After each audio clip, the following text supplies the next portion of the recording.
দর্শক, রাজধানীর বিভিন্ন এলাকায় আজ সকাল থেকেই অটোরিকশা চালকরা অবস্থান করছেন, তারা বিক্ষোভ করছেন তাদের দাবি মেনে নিতে। আর এই বিষয়ে খোঁজখবর রাখছেন আমাদের সহকর্মীরা। আখলাকুস সাফা সহ আমার আরেক সহকর্মী যুক্ত হবেন আমাদের সঙ্গে, জানাবেন বিস্তারিত তথ্য।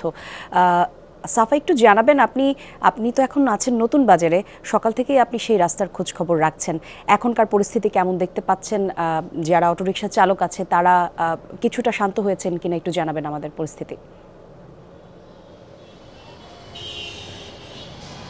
বলি, সকাল 10টা থেকে 11টা পর্যন্ত, অ্যাকচুয়ালি 11:30 পর্যন্তই কিন্তু যে অবস্থান এবং অবরোধ সেটাই কিন্তু চলতে আমরা দেখেছি। কিন্তু এখন যান চলাচলটা স্বাভাবিক শুরু হয়েছে এবং এটা স্বাভাবিক হলেও কিন্তু আসলে সেই অর্থে স্বাভাবিক এখনও হয়নি।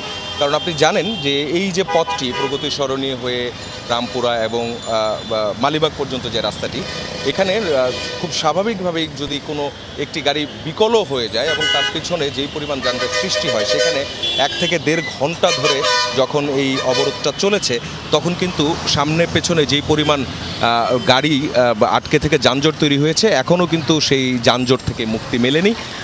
এবং উল্টো দিকের যে রাস্তাটি, সেই রাস্তাটিও কিন্তু ওই 1 ঘন্টার মধ্যে একেবারেই বন্ধ হয়ে যায়।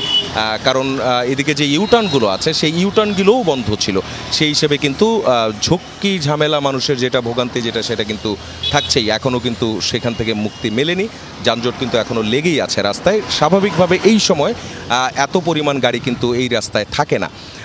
এছাড়া যে বিক্ষুব্ধ যে অটোরিকশা চালকরা, তারা কিন্তু মাঝখানে 11:30টার পরে কিছু সময় বৃষ্টি হয়েছিল এবং সেই বৃষ্টির সময়টাতেই আমরা দেখেছি তারা কিন্তু রাস্তা থেকে সরে গিয়েছে। এর আগে পুলিশের সঙ্গে তাদের দফায় দফায় কিন্তু আলোচনা হয়েছে। আলোচনার পরও কোনোভাবেই তাদেরকে ঠান্ডা করা যাচ্ছিল না, সামাল দেওয়া যাচ্ছিল না। কেউ কেউ রাস্তায় শুয়ে পড়ছিলেন, রাস্তায় বসে অবস্থান নিয়েছিলেন। তবে কোনো ধরনের মারমুখী অবস্থান কিন্তু কোনো যে আন্দোলনকারী যারা আছে তাদের মধ্য থেকে সেই অর্থে আমরা এই জায়গায় অন্তত দেখিনি। এছাড়াও রামপুরার যে অংশটিতে আরও একটি অংশ তারা এখানে যে অবরোধ করেছিল, সেই অবরোধটিও কিন্তু তুলে নেওয়া হয়েছে। সেই হিসাবে এখন এই রাস্তাটা ফাঁকা, এই রাস্তায় এখন চলাফেরা করা যাবে, তবে কিছুটা যানজট কিন্তু রয়েছে। ধন্যবাদ আপনাকে সাফা। দর্শক, আমরা দেখতে পাচ্ছি আমাদের আরেক সহকর্মী রিয়াজ রায়হান আমাদের সঙ্গে যোগ দিয়েছেন মোহাম্মদপুর থেকে। রিয়াজ, একটু জানাবেন, আপনি যে জায়গাটাতে আছেন সেখানকার পরিস্থিতি কেমন দেখতে পাচ্ছেন? চালকরা এখনও সেখানে অবস্থান করছে কিনা বা আইন শৃঙ্খলা বাহিনীর সদস্যদের দেখতে পাচ্ছেন কিনা?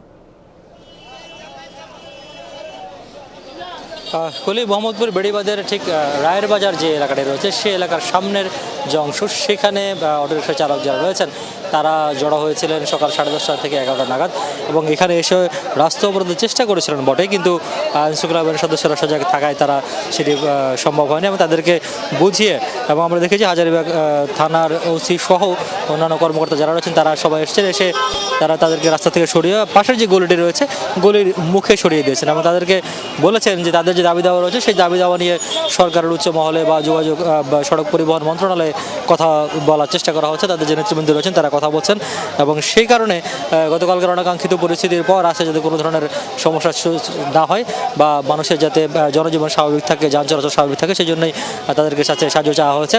এবং তারাও তখন থেকে এই যে গলির মুখটি রয়েছে সেই গলির মুখে দাঁড়িয়ে ক্ষণে ক্ষণে বিভিন্ন ধরনের তাদের দাবি দেওয়া সম্বলিত স্লোগান দিচ্ছেন, বিক্ষোভ করছেন, কিন্তু রাস্তা অবরোধের চেষ্টা করছেন না, যার কারণে এখন পরিস্থিতি স্বাভাবিক রয়েছে। এবং শ্রমিকরাও বলছেন তাদের যে দাবি দেওয়া সেটি মানা পর্যন্ত তারা এই ধরনের আন্দোলন চালিয়ে যাবেন।